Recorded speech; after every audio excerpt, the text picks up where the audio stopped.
ਵਾਹਿਗੁਰੂ ਜੀ ਕਾ ਖਾਲਸਾ ਵਾਹਿਗੁਰੂ ਜੀ ਕੀ ਫਤਿਹ। ਗੁਰੂ ਪਿਆਰੀ ਗੁਰੂ ਸਵਾਰੀ ਪਰਮ ਸਤਿਕਾਰਯੋਗ ਸਾਧ ਸੰਗਤ ਜੀਓ, ਇੱਕ ਗੁਰਬਾਣੀ ਦਾ ਫਰਮਾਨ ਹੈ, ਕਰਮੀ ਆਪੋ ਆਪਣੀ ਕੇ ਨੇੜੇ ਕੇ ਦੂਰ, ਕਿ ਆਪੋ ਆਪਣੇ ਕੀਤੇ ਕਰਮਾਂ ਦੇ ਅਨੁਸਾਰ ਕੋਈ ਇਨਸਾਨ ਇੱਕ ਦੂਜੇ ਦੇ ਨੇੜੇ ਹੋ ਜਾਂਦਾ ਤੇ ਕਈ ਇਨਸਾਨ ਇੱਕ ਦੂਸਰੇ ਤੋਂ ਦੂਰ ਹੋ ਜਾਂਦੇ ਆ। ਗੱਲ ਸਾਰੀ ਕਰਮਾਂ ਦੀ ਆ। ਦੇਖੋ, ਅੱਜ ਦਾਸ ਇਸ ਵਿਸ਼ੇ ਦੇ ਉੱਤੇ ਕਿ ਜਦੋਂ ਇਨਸਾਨ ਸੰਸਾਰ ਦੇ ਵਿੱਚ ਆ ਕੇ ਮੋਹ ਦੀਆਂ ਤੰਦਾਂ ਦੇ ਵਿੱਚ ਫਸ ਜਾਂਦਾ ਹੈ, ਸੋ ਇਸ ਮੋਹ ਦੀਆਂ ਤੰਦਾਂ ਦੇ ਨਾਲ ਜਿਹੜਾ ਇੱਕ ਪਰਿਵਾਰ ਇੱਕ ਬਹੁਤ ਵੱਡਾ ਦਾਇਰਾ ਬਣ ਜਾਂਦਾ, ਜਿਹਦੇ ਵਿੱਚ ਪਰਿਵਾਰ ਆ ਜਾਂਦਾ, ਦੋਸਤ ਆ ਜਾਂਦੇ ਆ, ਸੱਜਣ ਮਿੱਤਰ ਰਿਸ਼ਤੇਦਾਰ, ਤੇ ਬਹੁਤ ਵੱਡਾ ਇੱਕ ਕੁਟੁੰਬ ਬਣ ਜਾਂਦਾ ਹੈ। ਸੋ ਇਨਸਾਨ ਦੀ ਇੱਛਾ ਹੁੰਦੀ ਆ ਕਿ ਇਹੋ ਜਿਹਾ ਜਿਹੜਾ ਕੁਟੁੰਬ ਮੈਨੂੰ ਸੰਸਾਰ ਦੇ ਵਿੱਚ ਨਿਰੰਕਾਰ ਦੀ ਕਿਰਪਾ ਦੇ ਨਾਲ ਪ੍ਰਾਪਤ ਹੋਇਆ, ਇਹੋ ਹੀ ਕੁਟੁੰਬ ਜਿਹੜਾ ਹੈ ਨਾ ਮੈਨੂੰ ਇਸ ਲੋਕ ਤੋਂ ਬਾਅਦ ਪਰਲੋਕ ਦੇ ਵਿੱਚ ਵੀ ਪ੍ਰਾਪਤ ਹੋਵੇ। ਭਾਵ ਕੀ ਆ ਕਿ ਜਿਵੇਂ ਅਸੀਂ ਇਸ ਤਰ੍ਹਾਂ ਸੰਸਾਰ ਦੇ ਵਿੱਚ ਇੱਕ ਦੂਸਰੇ ਨਾਲ ਮਿਲਦੇ ਵਰਤਦੇ ਹਾਂ, ਇਕੱਠੇ ਰਹਿੰਦੇ ਹਾਂ, ਅਤੇ ਇਸ ਪਰਲੋਕ ਦੇ ਵਿੱਚ ਵੀ ਜਿਹੜਾ ਹੈ ਨਾ ਇਸ ਤਰ੍ਹਾਂ ਅਸੀਂ ਇੱਕ ਦੂਸਰੇ ਦੇ ਨਾਲ ਆਪਣੇ ਸੰਬੰਧ ਕਾਇਮ ਰੱਖ ਸਕੀਏ। ਪਰ ਕਿਉਂਕਿ ਇਨਸਾਨ ਇਕੱਲਾ ਆਇਆ ਹੈ, ਇਕੱਲੇ ਨੇ ਜਾਣਾ ਹੈ, ਇਸ ਕਰਕੇ ਸਭ ਕੁਝ ਅਸੰਭਵ ਹੈ। ਸਿਰਫ ਉਹ ਹੀ ਜਿਹੜੇ ਹੈ ਨਾ ਗੁਰਮੁਖ ਪਿਆਰੇ ਇਸ ਸੰਸਾਰ ਦੇ ਵਿੱਚ ਤੇ ਸੰਸਾਰ ਤੋਂ ਬਾਹਰ ਜਿਹੜੇ ਆ ਉਹ ਇਕੱਠੇ ਰਹਿ ਸਕਦੇ ਆ।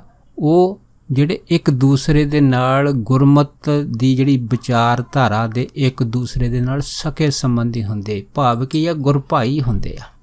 ਦੇਖੋ, ਜਿਵੇਂ ਆਪਾਂ ਸੰਸਾਰ ਦੇ ਰਿਸ਼ਤੇਦਾਰਾਂ ਦੀ ਗੱਲ ਕਰਦੇ ਹਾਂ, ਹਰੇਕ ਪ੍ਰਾਣੀ ਦਾ ਇੱਕ ਪਰਿਵਾਰ ਬਹੁਤ ਵੱਡਾ ਆ ਜਾਂਦਾ। ਜਿਵੇਂ ਭਾਈ ਗੁਰਦਾਸ ਜੀ ਦਾ ਕਥਨ ਹੈਗਾ ਕਿ ਜਿਵੇਂ ਪਿਓ ਦਾਦੇ ਦੇ ਪਰਿਵਾਰ ਦੇ ਵਿੱਚੋਂ ਆ ਜਾਂਦਾ ਹੈ ਦਾਦਾ ਦਾਦੀ ਪੁੱਤ ਪੋਤਾ ਪੜਪੋਤਾ ਨੱਤਾ, ਇਸ ਤਰ੍ਹਾਂ ਜਿਹੜੀ ਹੈ ਨਾ ਦਾਦੀ ਮਾਂ ਹੈ ਉਹਦੇ ਵਿੱਚੋਂ ਫੁੱਫੀਆਂ ਭੈਣਾਂ, ਅਤੇ ਇਸ ਤਰ੍ਹਾਂ ਦੇ ਜਿਹੜੇ ਨਾ ਪਰਿਵਾਰ ਗਾਂ ਜੁੜ ਜਾਂਦੇ ਆ।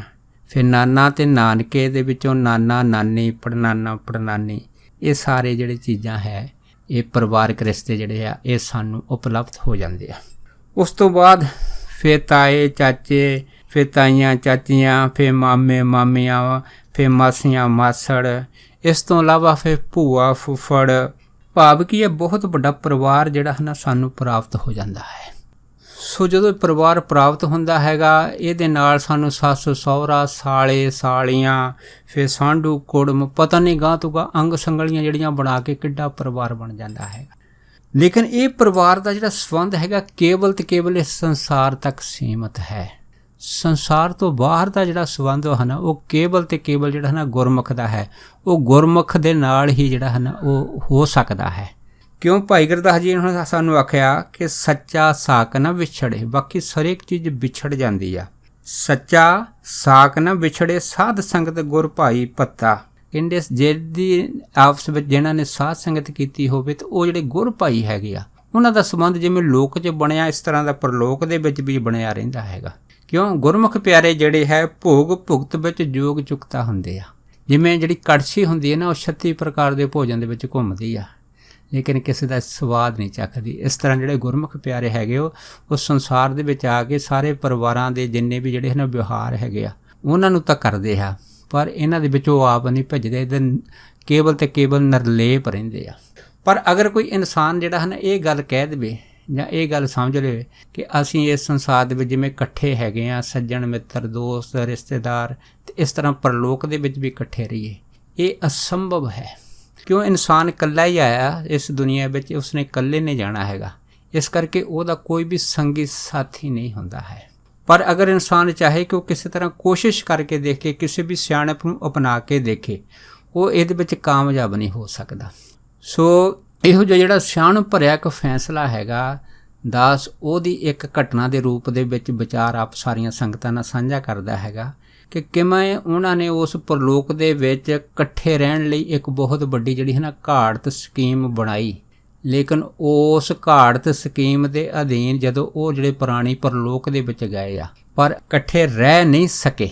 ਇਸੇ ਕਰਕੇ ਸਾਨੂੰ ਗੁਰਬਾਣੀ ਨੇ ਆਖਿਆ ਕਿ ਕਰਮੀ ਆਪੋ ਆਪਣੀ ਕੇ ਨੇੜੇ ਕੇ ਦੂਰ, ਕਿ ਆਪੋ ਆਪਣੇ ਕਰਮਾਂ ਦੇ ਅਨੁਸਾਰ ਕੋਈ ਕਿਸੇ ਦੇ ਨੇੜੇ ਹੋ ਜਾਂਦਾ, ਕੋਈ ਦੂਰ ਹੋ ਜਾਂਦਾ ਹੈ। ਇਸ ਕਰਕੇ ਜਿਹੜਾ ਕਰਮ ਬੰਧਨ ਹੈ ਨਾ ਉਹ ਸਭ ਨੂੰ ਆਪੋ ਆਪਣਾ ਚੁਕਾਉਣਾ ਪੈਂਦਾ ਹੈ। ਸੋ ਜਿਵੇਂ ਇਹ ਜੋ ਘਟਨਾ ਹੈਗੀ ਆ ਇਹ ਮਹਾਕਵੀ ਕੇਸ਼ਵ ਦੀ ਹੈ। ਇਹ ਜਿਹੜੇ ਮਹਾਕਵੀ ਕੇਸ਼ਵ ਸੀਗੇ ਹੈ ਨਾ, ਇਹ ਆਪਣੇ ਟਾਈਮ ਦੇ ਬੜੇ ਵੱਡੇ ਕੇਸ਼ਵ ਹੋਏ ਆ। ਇਹਨਾਂ ਦੇ ਸੱਜਣ ਮਿੱਤਰ, ਦੋਸਤ, ਰਿਸ਼ਤੇਦਾਰ, ਬਹੁਤ ਵੱਡਾ ਕੁਟੁੰਬ ਸੀਗਾ ਇਹਨਾਂ ਦਾ। ਇੱਕ ਵਾਰ ਇਹਨਾਂ ਦੇ ਮਨ ਦੇ ਵਿੱਚ ਵਿਚਾਰ ਆਈ ਕਿ ਜਿਸ ਤਰ੍ਹਾਂ ਅਸੀਂ ਸੰਸਾਰ 'ਚ ਇਕੱਠੇ ਰਹਿੰਦੇ, ਇਸੇ ਤਰ੍ਹਾਂ ਪਰਲੋਕ ਦੇ ਵਿੱਚ ਵੀ ਇਕੱਠੇ ਰਹੀਏ, ਤਾਂ ਜੋ ਮੇਰੀ ਜਿਹੜੀ ਵਡਿਆਈ ਹੈਗੀ ਉਪਮਾ ਸੰਸਾਰ ਦੇ ਵਿੱਚ ਮਹਾਕਵੀ ਦੀ, ਉਹ ਮੇਰੀ ਜਿਹੜੀ ਹੈ ਨਾ ਪਰਲੋਕ ਦੇ ਵਿੱਚ ਵੀ ਬਣੀ ਰਹੇ। ਪਰ ਦੇਖੋ ਵਾਹਿਗੁਰੂ ਜਦੋਂ ਕਾਰਨ ਪੈਦਾ ਕਰਦਾ ਹੈ। ਇੱਕ ਵਾਰੀ ਇਹ ਮਹਾਕਵੀ ਕੇਸ਼ਵ ਜਿਹੜਾ ਕਿਤੇ ਜਾ ਰਿਹਾ ਸੀਗਾ, ਇੱਕ ਕੋਈ 15-16 ਸਾਲ ਦੀ ਜਿਹੜੀ ਲੜਕੀ ਸੀ ਇਹਨੂੰ ਰਸਤੇ 'ਚ ਮਿਲੀ। ਉਹਨੇ ਜਿਹੜਾ ਮਹਾਕਵੀ ਕੇਸ਼ਵ ਨੂੰ ਰਸਤਾ ਪੁੱਛਿਆ, ਲੇਕਿਨ ਉਹਦੇ ਪੁੱਛਣ ਦਾ ਤਰੀਕਾ ਇਹ ਸੀਗਾ ਕਿ ਉਹਨੇ ਕੇਸ਼ਵ ਨੂੰ ਇਹ ਗੱਲ ਆਖੀ ਕਿ ਬਾਬਾ ਆ ਜਿਹੜਾ ਰਸਤਾ ਹੈ ਨਾ ਇਹ ਕਿੱਥੇ ਜਾਂਦਾ ਹੈਗਾ।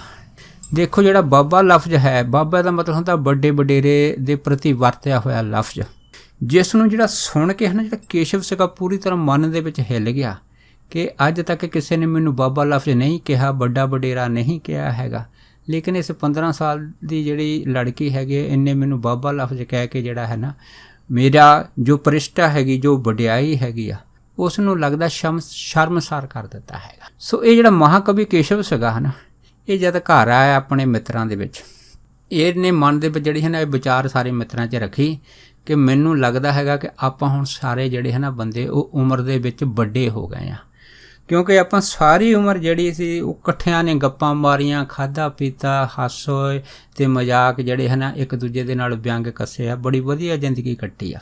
ਸੋ ਆਪਣੇ ਇਹ ਮਹਾਕਵੀ ਕੇਸ਼ਵ ਦੋਸਤਾਂ ਨੂੰ ਕਹਿੰਦਾ ਕਿ ਜਿਵੇਂ ਆਪਾਂ ਨਾ ਸੰਸਾਰ ਦੇ ਵਿੱਚ ਰਹੇ ਹਾਂ ਇਕੱਠੇ, ਇਸ ਤਰ੍ਹਾਂ ਆਪਾਂ ਮਰਨ ਤੋਂ ਬਾਅਦ ਵੀ ਇਕੱਠੇ ਹੋਈਏ। ਕੋਈ ਐਸਾ ਤਰੀਕਾ ਕੱਢੀਏ ਜਿਹਦੇ ਨਾਲ ਮਰਨ ਤੋਂ ਬਾਅਦ ਅਸੀਂ ਸਾਰੇ ਇਕੱਠੇ ਰਹੀਏ। ਦੇਖੋ ਇਹ ਮਹਾਕਵੀ ਕੇਸ਼ਵ ਦੇ ਨਾਲ ਜਿਹੜੇ ਮਿੱਤਰ ਸੀਗੇ, ਉਹਨਾਂ ਨੇ ਫਿਰ ਜਿਹੜੀ ਇੱਕ ਸਲਾਹ ਦਿੱਤੀ ਕਿ ਇੱਕ ਯੁਜਰ ਵੇਦ ਦੇ ਅੰਦਰ ਇੱਕ ਜਿਹੜਾ ਹੈ ਨਾ ਜੱਗ ਹੈ, ਉਹ ਭੂਤ ਜੱਗ ਜਿਹੜਾ ਹੈਗਾ ਉਹ ਦੱਸਿਆ ਗਿਆ ਹੈ। ਇਹ ਜਿਹੜਾ ਭੂਤ ਜੱਗ ਵਾ, ਇਹਦਾ ਫਲ ਇਹ ਹੈਗਾ ਕਿ ਇਨਸਾਨ ਜਿਹੜਾ ਹੈ ਨਾ ਮਰ ਕੇ ਭੂਤ ਬਣ ਜਾਂਦਾ, ਅਤੇ ਭੂਤ ਜਿਹੜੇ ਹੈ ਉਹ ਸਾਰੇ ਇੱਕ ਜਗ੍ਹਾ ਇਕੱਠੇ ਹੁੰਦੇ, ਭੂਤ ਪ੍ਰੇਤ। ਸੋ ਆਪਾਂ ਵੀ ਅਗਰ ਮਰ ਕੇ ਭੂਤ ਬਣ ਗਏ, ਕਮ ਸੇ ਕਮ ਇੱਕ ਦੂਜੇ ਨਾਲ ਇਕੱਠੇ ਤਾਂ ਰਹਾਂਗੇ। ਇਹ ਸੋਚ ਕੇ ਮਹਾਕਵੀ ਕੇਸ਼ਵ ਦੇ ਇਹਦੇ ਮਿੱਤਰਾਂ ਨੇ ਇੱਕ ਸਾਂਝਾ ਆ ਜਿਹੜਾ ਜੱਗ ਸੀ, ਜਿਹਨੂੰ ਅਸੀਂ ਭੂਤ ਜੱਗ ਕਹਿੰਦੇ ਹਾਂ, ਭੂਤ ਜੱਗ ਕਰਾ ਲਿਆ। ਜਦ ਭੂਤ ਜੱਗ ਕਰਾਇਆ, ਦੇਖੋ ਹੁਣ ਉਹ ਜੱਗ ਦਾ ਜਿਹੜਾ ਵਿਧੀ ਵਿਧਾਨ ਸੀਗਾ ਉਹਦੇ ਅਨੁਸਾਰ ਉਹ ਜੱਗ ਜਿਹੜਾ ਸੰਪੂਰਨ ਹੋ ਗਿਆ। ਉਸ ਤੋਂ ਬਾਅਦ ਜੱਗ ਦਾ ਫਲ ਤਾਂ ਹੋਣਾ ਸੀਗਾ। ਜਦੋਂ ਮਹਾਕਵੀ ਕੇਸ਼ਵ ਦੇ ਇਹਦੇ ਮਿੱਤਰ ਮਰੇ, ਸਾਰੇ ਬਣ ਕੇ ਭੂਤ ਬਣ ਗਏ। ਜਦ ਭੂਤ ਪ੍ਰੇਤ ਦੀ ਜੋਨੀ ਦੇ ਵਿੱਚ ਚਲੇ ਗਏ, ਭੂਤ ਪ੍ਰੇਤ ਦੀ ਜੋਨੀ 'ਤੇ ਜਾਣ ਤੋਂ ਬਾਅਦ ਇਹ ਸਾਰੇ ਲੋਕ ਇੱਕ ਜਗ੍ਹਾ ਇਕੱਠੇ ਨਹੀਂ ਰਹੇ। ਕਿਉਂਕਿ ਅੱਗੇ ਹੈ ਨਾ ਇਹਨਾਂ ਦੇ ਵਿੱਚ ਕਰਮ ਬੰਧਨ ਆ ਗਿਆ। ਜਿਹੋ ਜਿਹੇ ਕਿਸੇ ਦੇ ਕੋਈ ਕਰਮ ਸੀਗੇ, ਉਹੋ ਜਿਹਾ ਦਾ ਫਲ ਸੀਗਾ। ਇਸ ਕਰਕੇ ਸਾਰੇ ਜਿੰਨੇ ਭੂਤ ਪ੍ਰੇਤ ਬਣੇ ਸੀਗੇ ਮਹਾਕਵੀ ਕੇਸ਼ਵ ਦੇ, ਜਿੰਨੇ ਵੀ ਦੋਸਤ ਸੱਜਣ ਮਿੱਤਰ, ਇਹ ਸਾਰੇ ਜਿਹੜੇ ਇੱਕ ਦੂਜੇ ਤੋਂ ਅਲੱਗ ਹੋ ਗਏ, ਦੂਰ ਹੋ ਗਏ। ਜਦ ਦੂਰ ਹੋਏ, ਹੁਣ ਜਿਹੜਾ ਮਹਾਕਵੀ ਕੇਸ਼ਵ ਸੀਗਾ ਮਨ ਵਿੱਚ ਬੜਾ ਪਛਤਾਵੇ ਕਿ ਦੇਖੋ ਆਪਾਂ ਭੂਤ ਜੱਗ ਵੀ ਕੀਤਾ ਹੈਗਾ ਅਤੇ ਇਕੱਠੇ ਰਹਿਣ ਦੀਆਂ ਕਸਮਾਂ ਵੀ ਖਾਧੀਆਂ, ਪਰ ਅਸੀਂ ਇਸ ਮਰਨ ਤੋਂ ਬਾਅਦ ਪਰਲੋਕ ਦੇ ਵਿੱਚ ਇਕੱਠੇ ਨਹੀਂ ਹੋ ਸਕੇ। ਇਸ ਕਰਕੇ ਜਿਹੜਾ ਮਹਾਕਵੀ ਕੇਸ਼ਵ ਸੀਗਾ, ਇਸ ਨੂੰ ਵੀ ਪ੍ਰੇਤ ਦੀ ਜੂਨ ਪ੍ਰਾਪਤ ਹੋਈ। ਅਤੇ ਲੇਕਿਨ ਪ੍ਰੇਤ ਦੀ ਜੂਨ ਪ੍ਰਾਪਤ ਹੋਣ ਤੋਂ ਬਾਅਦ ਇਹਦੀ ਜਿਹੜੀ ਜ਼ੁਬਾਨ ਸੀਗੀ, ਬੋਲਣ ਦੀ ਜੋ ਸਮਰੱਥਾ ਸ਼ਕਤੀ ਸੀਗੀ, ਉਹ ਵੀ ਜਿਹੜੀ ਇਸ ਤੋਂ ਚਲੀ ਗਈ। ਇੱਕ ਵਾਰ ਫਿਰ ਜਿਹੜਾ ਮਹਾਕਵੀ ਕੇਸ਼ਵ ਸੀਗਾ, ਇਹ ਇੱਕ ਬੋਹੜ ਦੇ ਦਰੱਖਤ ਦੇ ਉੱਤੇ ਰਹਿੰਦਾ ਸੀਗਾ। ਕਾਰਨ ਇੱਕ ਐਸਾ ਬਣਿਆ ਕਿ ਉਹਨਾਂ ਟਾਈਮਾਂ ਦੇ ਵਿੱਚ ਤੁਲਸੀਦਾਸ ਜਿਨ੍ਹਾਂ ਨੇ ਰਾਮਾਇਣ ਲਿਖੀ ਹੈਗੀ ਆ, ਉਸ ਰਸਤੇ ਥਾਣੀ ਗੁਜ਼ਰ ਰਹੇ ਸੀ। ਜਦ ਗੁਜ਼ਰ ਰਹੇ ਸੀ, ਉਹ ਇਸੇ ਪ੍ਰੇਤ ਜਿਹੜਾ ਕੇਸ਼ਵ ਬਣਿਆ ਸੀਗਾ, ਇਹਦਾ ਜਿਹੜਾ ਹੈ ਨਾ ਸਾਹਮਣਾ ਹੈਗਾ ਉਹ ਮਹਾਕਵੀ ਤੁਲਸੀ ਦੇ ਨਾਲ ਹੋ ਗਿਆ। ਇਹ ਮਹਾਕਵੀ ਕੇਸ਼ਵ ਸੀਗਾ, ਉਹ ਮਹਾਕਵੀ ਤੁਲਸੀਦਾਸ ਜੀ ਸੀਗੇ। ਦੋਨੇ ਜਿਹੜੇ ਸੀ ਇੱਕ ਦੂਜੇ ਨੂੰ ਜਾਣਦੇ ਸੀਗੇ। ਜਦ ਤੁਲਸੀਦਾਸ ਜੀ ਨੇ ਮਹਾਕਵੀ ਕੇਸ਼ਵ ਨੂੰ ਦੇਖਿਆ, ਮਨ ਵਿੱਚ ਬੜਾ ਹੈਰਾਨ ਹੋਇਆ ਵੀ ਇਹ ਲੱਗਦਾ ਤਾਂ ਮਹਾਕਵੀ ਕੇਸ਼ਵ ਹੀ ਹੈਗਾ, ਲੇਕਿਨ ਇਹ ਇਹਦੀ ਜਿਹੜੀ ਸੂਰਤ ਹੈਗੀ ਬਦਸੂਰਤ ਕਿਵੇਂ ਹੋ ਗਈ ਆ। ਫਿਰ ਜਦ ਤੁਲਸੀਦਾਸ ਨੇ ਆਵਾਜ਼ ਮਾਰੀ ਵੀ ਤੂੰ ਮਹਾਕਵੀ ਕੇਸ਼ਵ ਹੈ, ਪਰ ਇਹਨੇ ਸਿਰ ਤਾਂ ਹਿਲਾਇਆ ਹੈਗਾ ਕਿ ਹਾਂ ਮੈਂ ਮਹਾਕਵੀ ਕੇਸ਼ਵ ਹੈਗਾ, ਪਰ ਨਾਲੇ ਨੇ ਇਸ਼ਾਰਾ ਵੀ ਦਿੱਤਾ ਕਿ ਮੈਂ ਬੋਲ ਨਹੀਂ ਸਕਦਾ, ਮੈਂ ਗੂੰਗਾ ਹੋ ਗਿਆ ਹੈ। ਸੋ ਇਹਦੀ ਜਿਹੜੀ ਗੱਲਬਾਤ ਸੀਗੀ, ਇਹ ਤੁਲਸੀਦਾਸ ਜੀ ਦੀ ਪਕੜ ਦੇ ਵਿੱਚ ਆ ਗਈ। ਫਿਰ ਤੁਲਸੀਦਾਸ ਜੀ ਨੇ ਇਹਨੂੰ ਜਿਹੜੇ ਸੀਗੇ ਉਹ ਰੱਬ ਦੇ ਉਪਦੇਸ਼ ਦੇ ਜਿਹੜੇ ਸ਼ਲੋਕ ਸੀਗੇ, ਉਹ ਜਿਹੜੇ ਸੀਗੇ ਇਸ ਮਹਾਕਵੀ ਕੇਸ਼ਵ ਨੂੰ ਪ੍ਰੇਤ ਜੂਨੀ ਦੇ ਵਿੱਚ ਸੁਣਾਏ। ਜਦ ਉਹ ਸ਼ਲੋਕ ਸੁਣਾਏ ਗਏ ਤਾਂ ਇਹ ਮਹਾਕਵੀ ਕੇਸ਼ਵ ਜਿਹੜਾ ਪ੍ਰੇਤ ਬਣਿਆ ਸੀਗਾ, ਇਹਦੀ ਜਿਹੜੀ ਜ਼ੁਬਾਨ ਦੇ ਉੱਤੇ ਸ਼ਬਦ ਜੁੜ ਗਏ, ਸ਼ਬਦ ਆ ਗਏ, ਭਾਵ ਕਿ ਇਹਦੀ ਜਿਹੜੀ ਰਚਨਾ ਸੀਗੀ ਉਹ ਤੁਰ ਪਈ। ਫਿਰ ਇਸ ਮਹਾਕਵੀ ਕੇਸ਼ਵ ਨੇ ਜਿਹੜੀ ਹੱਡ ਬੀਤੀ ਸੀਗੀ ਕਿ ਕਿਵੇਂ ਅਸੀਂ ਭੂਤ ਜੱਗ ਕੀਤਾ ਸੀਗਾ ਅਤੇ ਉਸ ਤੋਂ ਬਾਅਦ ਅਸੀਂ ਇਕੱਠੇ ਨਹੀਂ ਰਹਿ ਸਕੇ, ਸਾਰੀ ਜਿਹੜੀ ਹੱਡ ਬੀਤੀ ਸੀਗੀ ਉਹ ਮਹਾਕਵੀ ਤੁਲਸੀਦਾਸ ਜੀ ਨੂੰ ਸੁਣਾਈ। ਜਦ ਮਹਾਕਵੀ ਤੁਲਸੀਦਾਸ ਜੀ ਨੇ ਸਾਰੀ ਗੱਲਬਾਤ ਮਹਾਕਵੀ ਕੇਸ਼ਵ ਦੇ ਮੁਖ ਤੋਂ ਸੁਣੀ ਆ, ਤਾਂ ਫਿਰ ਮਹਾਕਵੀ ਤੁਲਸੀਦਾਸ ਜੀ ਨੇ ਕੇਸ਼ਵ ਨੂੰ ਇਹ ਗੱਲ ਆਖੀ ਸੀਗੀ ਕਿ ਦੁਨੀਆ ਦੀਆਂ ਚਾਹੇ ਕੋਈ ਵੀ ਸਿਆਣਪਾਂ ਲੈ ਲਓ, ਲੱਖਾਂ ਵੀ ਸਿਆਣਪਾਂ ਲੱਭੋ, ਕਿਸੇ ਦਾ ਪਰਿਵਾਰ ਕੋਈ ਬਹੁਤ ਵੱਡਾ ਵੀ ਹੋਵੇ, ਜਿਵੇਂ ਰਾਵਣ ਦਾ ਪਰਿਵਾਰ ਸੀਗਾ, ਬਹੁਤ ਵੱਡਾ ਸੀਗਾ, 1 ਲੱਖ ਪੂਤ 1.25 ਲੱਖ ਨਾਤੀ, ਤੈ ਰਾਵਣ ਘਰ ਦੀ ਆ ਨਾ ਬਾਤੀ। ਕੀ ਉਹ ਜਿਹੜਾ ਰਾਵਣ ਦਾ ਪਰਿਵਾਰ ਸੀਗਾ ਮਰਨ ਤੋਂ ਬਾਅਦ ਇਕੱਠਾ ਹੋਇਆ? ਤੇ ਫਿਰ ਤੁਲਸੀਦਾਸ ਨੇ ਦੱਸਿਆ ਸੀਗਾ ਕਿ ਉਹ ਪਰਿਵਾਰ ਇਕੱਠਾ ਨਹੀਂ ਹੋ ਸਕਦਾ, ਕਿਉਂਕਿ ਸਾਰੇ ਜਿਹੜੇ ਹਨ ਉਹ ਕਰਮ ਬੰਧਨਾਂ ਦੇ ਵਿੱਚ ਜਿਹੜੇ ਹੈ ਉਹ ਆਪਣੇ ਆਪ ਨੂੰ ਉਸ ਦੇ ਵਿੱਚ ਪੂਰੀ ਤਰ੍ਹਾਂ ਜਕੜ ਕੇ ਰੱਖਦੇ ਆ। ਭਾਵ ਕਿ ਉਹ ਕਰਮ ਬੰਧਨਾਂ ਤੋਂ ਮੁਕਤ ਨਹੀਂ ਹੋ ਸਕਦੇ, ਕਰਮ ਬੰਧਨਾਂ ਤੋਂ ਉਹਨਾਂ ਦੀ ਬੰਦ ਖਲਾਸੀ ਨਹੀਂ ਹੋ ਸਕਦੀ। ਸੋ ਜਿਹੋ ਜਿਹੇ ਕਿਸੇ ਨੇ ਕਰਮ ਕੀਤੇ ਉਹੋ ਜਿਹੇ ਉਹਨੂੰ ਭੁਗਤਣੇ ਪੈਂਦੇ ਆ, ਇਸ ਕਰਕੇ ਸਾਰੇ ਇੱਕ ਦੂਸਰੇ ਤੋਂ ਅਲੱਗ ਹੋ ਜਾਂਦੇ ਆ।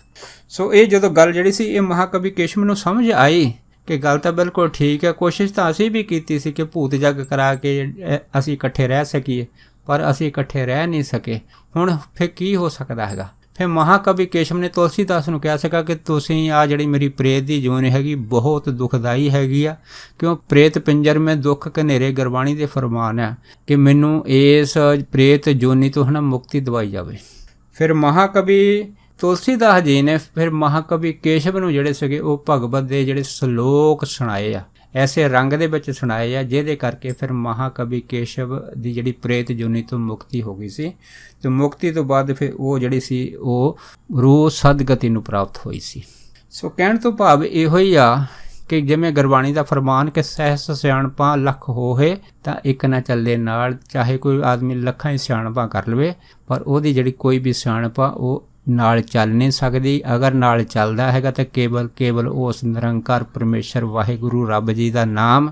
ਸੋ ਜਿੱਥੇ ਰੱਬ ਦਾ ਨਾਮ ਹੈ ਨਾ, ਉਹ ਹੀ ਜਿਹੜਾ ਹੈ ਨਾ ਅੰਤ ਸਮੇਂ ਦੇ ਵਿੱਚ ਸਹਾਈ ਹੁੰਦਾ ਹੈਗਾ, ਕਿਉਂ ਜੋ ਵਡਿਆਈ ਹੈ ਇਸ ਬ੍ਰਹਿਮੰਡ ਦੇ ਵਿੱਚ ਹੈ ਉਹ ਨਾਮ ਦੀ ਹੈ। ਇਸੇ ਕਰਕੇ ਭਾਈ ਗੁਰਦਾਸ ਜੀ ਨੇ ਆਗੇ ਕਲਯੁਗ ਨਾਮੇ ਕੀ ਵਡਿਆਈ, ਕਿ ਕਲਯੁਗ ਦੇ ਅੰਦਰ ਨਾਮ ਪ੍ਰਧਾਨ ਹੈ। ਤੇ ਜਿਨ੍ਹਾਂ ਨੇ ਨਾਮ ਜਪਿਆ ਹੈਗਾ, ਜਿਨੀ ਨਾਮ ਧਿਆਇਆ ਗਏ ਮਸ਼ਕਤ ਕਾਲ, ਨਾਨਕ ਤੇ ਮੁਖ ਜਲੇ ਕੀਤੀ ਛੁੱਟੀ ਨਾਲ। ਬਾਬੇ ਵੀ ਸੰਸਾਰ ਤੋਂ ਤਰੇ ਆ ਤੇ ਲੱਖਾਂ ਪ੍ਰਾਣੀਆਂ ਨੂੰ ਤਾਰਨ ਦੇ ਸਮਰੱਥ ਵੀ ਹੋਏ ਆ।